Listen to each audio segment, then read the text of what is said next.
900 ভাইয়ের পাগলা টিম, আধুনিক টিভি, মোহনগঞ্জের ছেলে, আমি ইমাম। তো আজকে আমি আসছে পড়লাম ইন্টারভিউ নেওয়ার জন্য। দেখেন রেল স্টেশনে, তো মোহনগঞ্জ আসলাম। তো এটা হচ্ছে রেল স্টেশন, মানে রেল স্টেশন না, তো আমি আছি রেল কোচিং এ, ঠিক আছে না? তো আমাকে আজকে দেখতে পাচ্ছেন আধুনিক টিভি থেকে আসলাম, 900 ভাইয়ের পাগলা টিম, তো ইউটিউব চ্যানেল থেকে। তো আমার চ্যানেলটা এখনো মনিটাইজেশন হয় নাই, সাবস্ক্রাইবও বাড়ে না। তো আপনারা কে কোথায় থেকে দেখতেছেন অবশ্যই অবশ্যই কমেন্ট করবেন, লাইক করবেন, শেয়ার করবেন, ছোট ভাইয়ের পাশে থাকবেন। না হয় আধুনিক টিভি কিন্তু আর থাকবে না, বাদ দিয়ে দিয়া এই পাগলা টিমে থাকবো।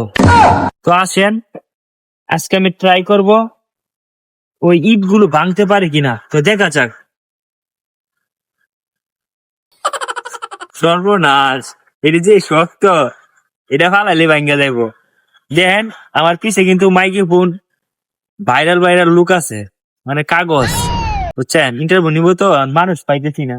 যদি এদিক দিয়া কোনো মেয়ে ছেলে আসে তাহলে আমি জিগাবো, অনলাইনে ভাইরাল করব, কিন্তু পাইতেছি না। কত যে দিমু, কত তো আমার উল্টাবা দিব। যে জায়গায় আইছি ভাই মানুষ নাই, খালি রাস্তার মধ্যে দেখতেন বয়ে রয়েছে, সেরার নাই। ফলো করবেন, টিকটকে দেখলে ফলো করবেন। আর আমার বাড়ি কিন্তু মোহনগঞ্জ, আধুনিক টিভি, 900 ভাইয়ের পাগলা টিম। যারা যারা দেখেন নাই, পাগলা টিমে যায় চার্জ করে দেখে আসেন। তো ঠিক আছে, ভরপুর ভালোবাসা দিবেন।